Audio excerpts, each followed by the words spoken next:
We all have strengths and weaknesses in the way we play checkers, and I think it's important to have awareness and acknowledge what those may be so we can continue to improve and expand our skill set. I always try to be transparent and objective on this channel, but sometimes it's good to be subjective as well. I've already shared my favorite openings and my favorite tournament games, and today I'm going to really open up and talk about my least favorite openings and the reasons why I'm so frustrated with them. I've won and lost with all the openings on this list, but as I'll explain, they have given me a number of headaches too. So let's get to my top 10 most frustrating openings.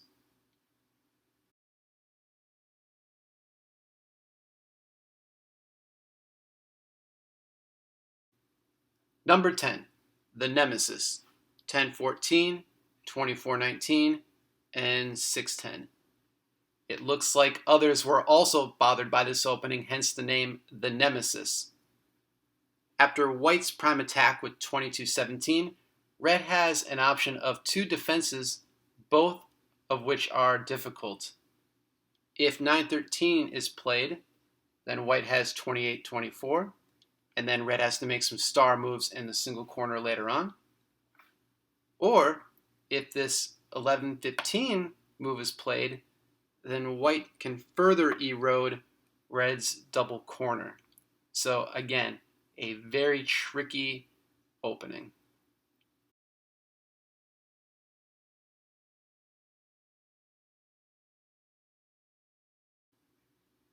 Number 9, the Denny Dodger, or as Richard Pask has named it, Tinsley's Denny. The opening is 1014, 2217, and 1115. This is the only opening of the formally barred 12 new openings on this list. And really, it's probably not the most difficult of those 12 openings. I just have a really difficult time fully comprehending it. So after the exchange, White has a number of good attacks, probably 2419 being the most popular, but this 2622 move is also very good. Red just has to work to consolidate the center and allow for some unnatural exchanges later on, potentially. This opening was occasionally played in unrestricted play, but again, extremely frustrating to play, especially from the red side.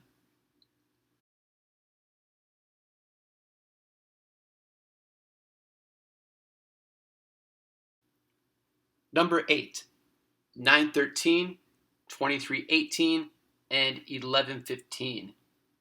Richard Pask, in his book Solid Checkers, quotes Marion Tinsley, and Tinsley said, "A more difficult ballad than is generally supposed." So I'm glad Marion Tinsley also finds this opening to be a bit more challenging than initially meets the eye. Of course, it's probably not as critical as the Edinburgh single. However, there still requires a lot of technical play, and I'll actually run it up.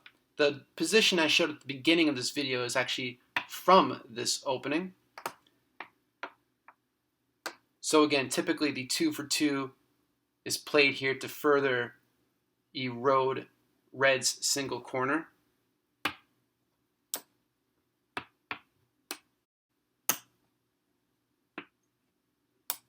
And then White can play 24, 21st or delay with the developing out of the single corner, but let's play 24-20.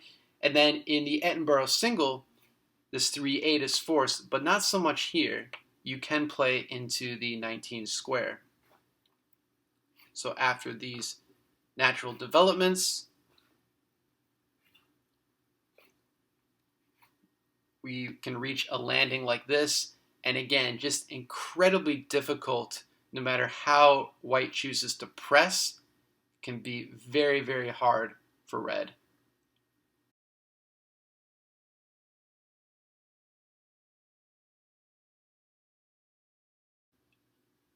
Number 7, 1115, 2319, and 811. Now I'm sure a lot of you are saying, whoa, whoa, whoa, hold on a minute. how can you be frustrated by this? This is a very standard looking unrestricted opening. And yes, you are exactly right. I don't like unrestricted openings. And this opening specifically can lead to pretty much any opening that you would find in Lee's guide. Now, at this point, white really has one move with 22-17. Yes, you can play 21-17 leading into the doctor. You can play the nailer with 26-23, or teleculture with 22-18 or 27-23. But really, for all intents and purposes, you have this move, which leads to pretty much any opening that red wants to play. When I played this opening in a tournament several years ago, even in my notes, I expressed frustration and how disappointed I was at balloting this opening.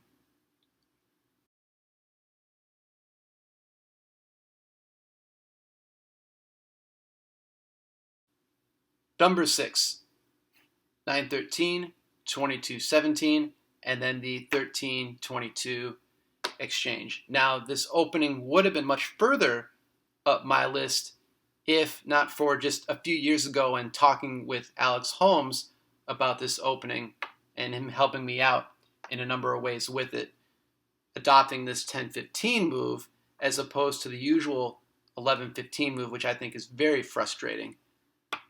After this exchange, white can play this 21-17 and then followed by this 23-19 really restricts everything on this side of the board. It's very frustrating when I played this in the past, but going forward, playing that 10-15 move instead makes it number 6 on this list as opposed to being in maybe my top 3.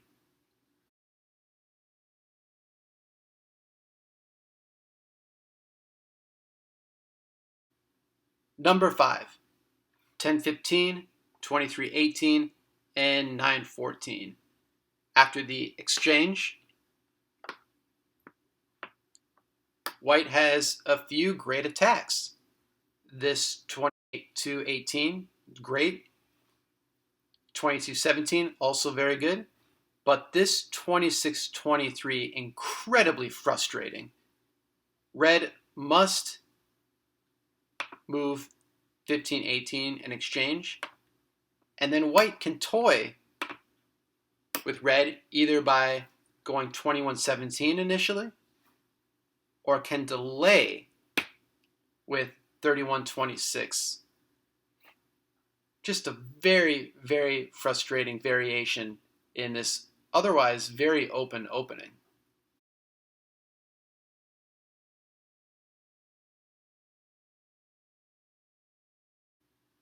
Number 4, 11-16, 22-18, and 7-11. Now, removing the apex piece this early usually is a sign of problems ahead.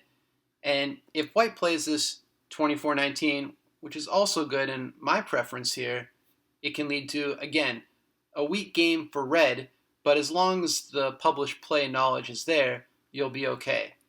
However, if white plays this 25-22, 3-7, 29-25, now red must go into the 19 square here with the double exchanges.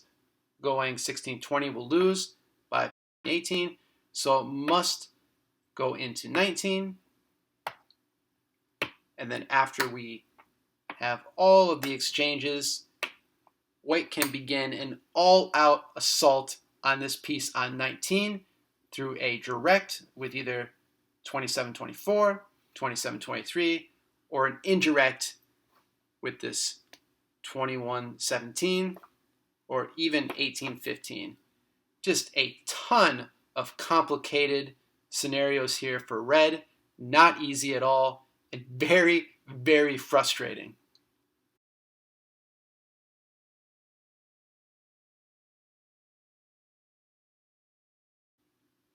Number 3, the Goat Getter, 10-15, 23-18, and 6-10. So white can play this 27-23 development. It's also good, also frustrating. But the real frustrating aspect of this line is this 1814. It's kind of similar to a Waterloo, but from the double corner, except it's really not. It's awful for red. So after this capture, now we can break this elbow.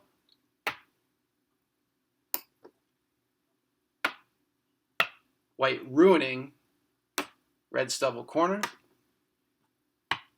And then white has the option of either capture. If it takes the side capture, then 11-16 capturing it back is best, or the center capture.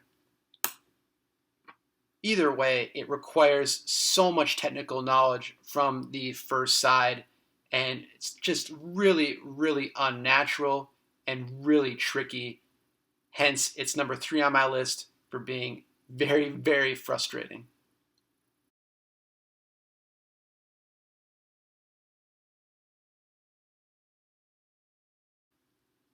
Number 2, 11-15, 24-20, and 15-18. Look, I don't know why this opening is so frustrating to me. I've talked to other players, and they're also not a big fan of this opening. It's so unnatural with this double exchange here. So after the jumps,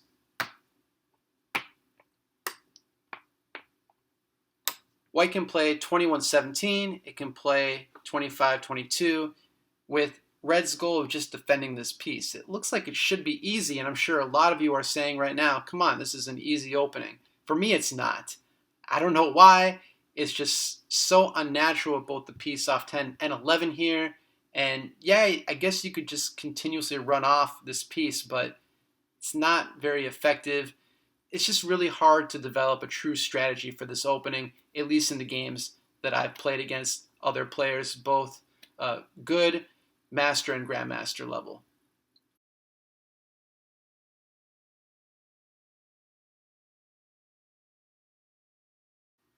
Number 1, the hardest opening in the 3-move deck, the double cross. 9-14, 23-18, and then the 14-23 capture. I've talked about this opening in the past. Red is trying to do everything possible to win. White is doing everything possible to draw. Wins can be missed because you're overplaying. Red can lose. It's just a mess. I really don't like this opening. Every time I ballot it, I get so frustrated, and I've learned to calm myself down and just play good moves and not focus on just how lopsided this opening truly is. I don't like it at all. I hope I never ballot it again, but it is part of the deck and it must be played. Again, this center exchange back is necessary, and then again, red has so many moves at its disposal, probably 12-16 being the prime attack, but it's so weak, and I hope I never have to play this opening again. So there's my top 10 list.